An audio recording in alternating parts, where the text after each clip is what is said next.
Hello, America. Spooky guy over here. I wonder who he is. I wonder who that guy is right there. Oh, we'll tell you in just a few minutes. Story came out a little while ago that, quite honestly, I can't believe I missed. Somebody sent it to me, and I'll explain in a minute. I wouldn't have believed it if it hadn't been reported by this one individual. It's about the presidential assassination program, where American citizens are targeted for killings far away from any battlefield based exclusively on unchecked accusations by the executive branch that they're involved in terrorism. Ha! That's interesting. How did we miss that? I don't know what I was on that day. There are allegedly dozens of Americans on this hit list who pose a threat to the United States. Gee, I wonder if I'm on it. The National Security Advisor, John Brennan, said this. There are, though, in my mind, dozens of U.S. persons who are in different parts of the world that are very concerning to us. Okay, so we just shoot them. We just shoot them wherever they are. Don't worry about the Miranda rights. Don't worry that they're American citizens. If they're on the battlefield, I say, fine, I get it. But off the battlefield, gee, I'm a little fuzzy on the whole American citizenship thing. Let's refresh our memories on what this administration said it believed. And I have to tell you something. I'm looking for people who actually believed this president. January 15th, 2009, there is no terrorism. It's man-caused disasters. Really? March 13th, 2009, the administration said there's no such thing as an enemy combatant. Why? Because enemy combatants, well, we'd be able to put them in jail now, wouldn't we? March 13th, the war on terror doesn't exist. It's the overseas contingency operation. Yeah. Then, May 26th, Brennan proclaims jihadists are not the enemy. Our enemy is not terrorism because terrorism is but a tactic. Our enemy is not terror because terror is a state of mind. And as Americans, we refuse to live in fear. Okay. Nor do we describe our enemy as jihadists or Islamists, because jihad is a holy struggle, a legitimate tenet of Islam, meaning to purify oneself of one's community. Okay. And there is nothing holy or legitimate or Islamic about murdering innocent men, women, and children. I got it. This is from a president who talked about Arab American families being rounded up off the streets of New York. If there's an Arab American family being rounded up without benefit of an attorney or due process, that threatens my civil liberties. That hurts his civil liberties. No rounding up of Arab American families without due process, because it hurts his civil liberties as well as theirs and yours and mine. Yes, sir, Mr. President, I agree with you. I've never seen that happen, but I agree with you. Now, he campaigned on closing down Gitmo because of all of the horrors and atrocities. He wanted to show the world American justice. Let's show the world our justice system. Let them see it on the other side of the planet, by the way. Has anybody seen the story covered by Fox of the Gitmo inmates? They're now watching Twilight, the new vampire movie, on brand new flat panel TVs. Right there by the beach. Wow, sounds horrible, doesn't it? But he said Gitmo had to be closed because it didn't line up with American values and ideals. I got to tell you something. Sitting around all day watching TV on the government dime does seem to be a new American ideal, but I digress. President Obama said if he was elected, he would end the warrantless wiretaps of George W. Bush. He believed it was an affront to human rights if phone calls of terrorists were even monitored or listened to. But I shouldn't have said terrorists. Terrorism. That's hateful to call it that. But now, it's totally cool to shoot Americans suspected of terrorism, something that doesn't exist. I'm a little confused because none of this seems to add up. The hypocrisy, kind of like they're against the death penalty, but they don't want to send anyone to prison without trial, so we'll just give them the death penalty and not send them to prison, but we still don't have the trial. Can you help me out with this one? Because I can't possibly figure this one out. Is it possible that they are trying to do to the court system what they've already done to Congress. Make it irrelevant. America, where are your friends and neighbors that are not playing politics? Don't you see, we are so far beyond Republican and Democrats, it doesn't even matter anymore. They are racing the branches of government, and now our president says it's okay to assassinate American citizens. Where are the people that really actually believe in something? Look, we can disagree in America. You might hate my guts. That's okay. That's all right. But we have to have an honest debate, and with that, we have to have principles. Where does this administration actually stand? Where do you actually stand? They will tell you one thing, but they'll do the exact opposite. I'm sorry, match this blackboard with this blackboard. You can't. They don't. It's schizophrenic. Something's wrong. By the way, I want to stop here for a second because I guarantee you the lowlifes of George Soros blogs like Media Matters have to put down their World of Warcraft 3 controllers, rush back, just to call me all kinds of names. We are so polarized now that it is an automatic reaction if I bring it up. It's a lie. It has to be a lie.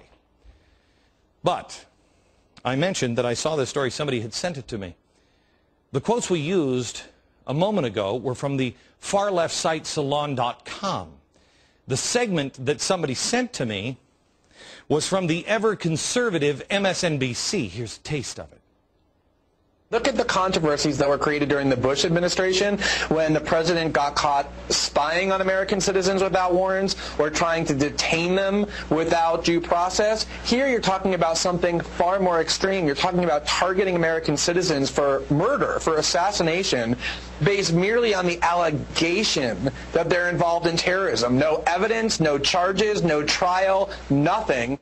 His actions create a massive cognitive dissonance that actually allows him to get away with more than George W. Bush could when it comes to encroachments on civil liberties, facilitating theft from the American people, or potentially calling you or me a terrorist and trying to have us killed.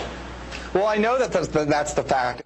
Okay, I have to tell you, I don't think I would have even looked into this story had it been, from, the GOP conservative blogs. I wouldn't have.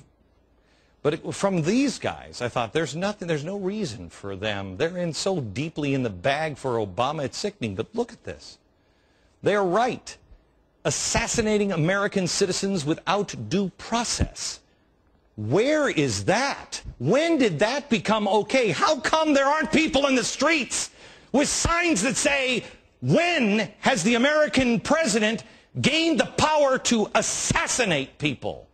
Even the ACLU expressed profound concern about recent reports indicating that you have authorized a program that contemplates the killing of a suspected terrorist, including U.S. citizens located far away from zones of actual armed conflict. If accurately described, this program violates international law, and at least insofar as it affects U.S. citizens, it's also unconstitutional. It's the ACLU, for the love of Pete. And you notice they say if it's accurately described, we asked the White House, we called them up, call me.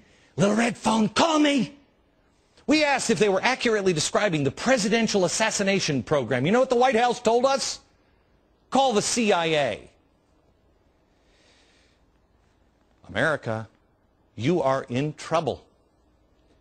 I am one of the strongest guys out there on the war on terror. I do believe there are jihadists. I do believe there is terrorism out there. I do believe there are people that want to destroy us and kill us. There are probably people that are bona fide terrorists on this list. I don't know. And if I were on a jury, I'd listen to the evidence and determine whether or not they were a terrorist or not. And if I found out that they were, if I was on the jury and we all voted, I'd probably say, yes, shoot them in the head. But call me a little nostalgic for the Constitution. What do you say for American citizens? We have a fair trial. What do you say? I don't want this with Ronald Reagan. The president is worried about offending radical jihadists. He's worried about Muslims and Arabs just being scooped up in the streets, which I haven't seen. But I also see who is being feared. Who is being feared? The racist, angry Tea Parties. Do you remember? Missouri, a report was issued for the state police to be on lookout for supporters displaying bumper stickers and other paraphernalia associated with the Constitutional Campaign for Liberty and libertarian parties. The report categorized them as militia-influenced terrorists. That's you, gang, with your "Don't Tread on Me" flag. Just so you understand what we're talking about, the president is calling for assassination of American citizens. Why? Why? Engaged in terror, that is treason. It's in the Constitution. You need two people who have witnessed it. He's taking that out. Forget about it. No due process. That doesn't make this word assassination. It makes it presidential murder. Period. My gosh. Democrats, where are you? You're not these people. The vice president said this weekend that he wouldn't categorize the Tea Parties as racist. But there were members that have expressed really unfortunate comments, and he added this. And again, it was all over TV, all over your network, you know, black congressman walking up the stairs of the Capitol. There's no evidence of that. There's a $100,000 reward for anybody who can verify that. Yet the administration and the media continue to run with it. They're setting you up as a racist. According to a diversity consultant on CNN this weekend, Tea Party members are like Jews that served as guards in Nazi concentration camps. Watch this. There are African-American members of the Tea Party. Well, sure. There are African-American members of the Tea Party. There were Jewish concentration guard camps, weren't there? I mean, there were kappas.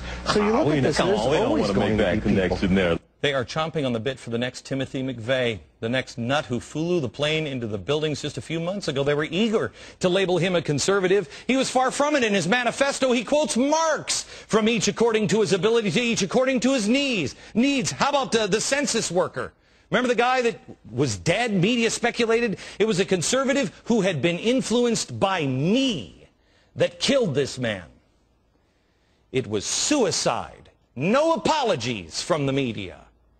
Here's two headlines. Neo-Nazis. Saw it this weekend.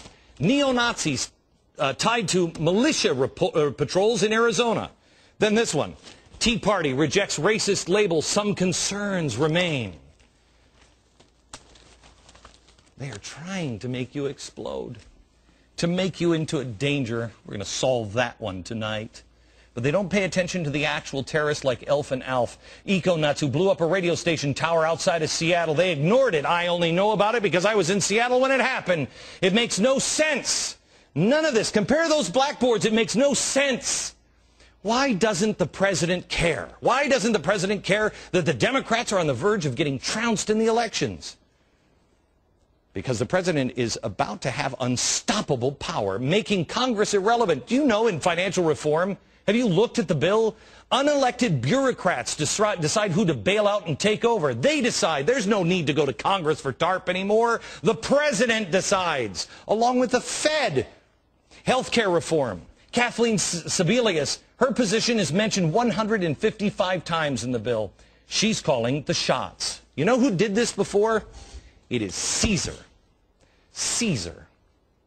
Augustus Caesar. Congress is irrelevant. Caesar did this at the end of the empire. He kept the trappings of the Roman Senate, but then he became a dictator. He became a god. Did you know that in 2012 businesses have to file a 1099? A 1099, got to file one right away. Yeah. You got to file a 1099 if you have a purchase over $600. It's a paperwork nightmare, especially for small businesses. A freelance artist buys a Mac, got to send the form to Apple. Was that in the financial or healthcare bill, do you know? Yeah, it was in the healthcare. Yeah. Why? Power. One branch has already been eaten. The next branch is about to be eaten. It has happened before to republics. Without due process, our president can assassinate American citizens. Excuse me? We're not talking about the power to regulate. We're not talking about the power to tax. We're talking about the absolute power to kill. I want to ask you a question that stumped two politicians I was with this weekend. Two politicians, I'm having dinner with them. I said, let me ask you something, gentlemen. What is the definition of a dictator? Where is the line? They didn't have an answer. I suggest we find one, and we better do it quickly.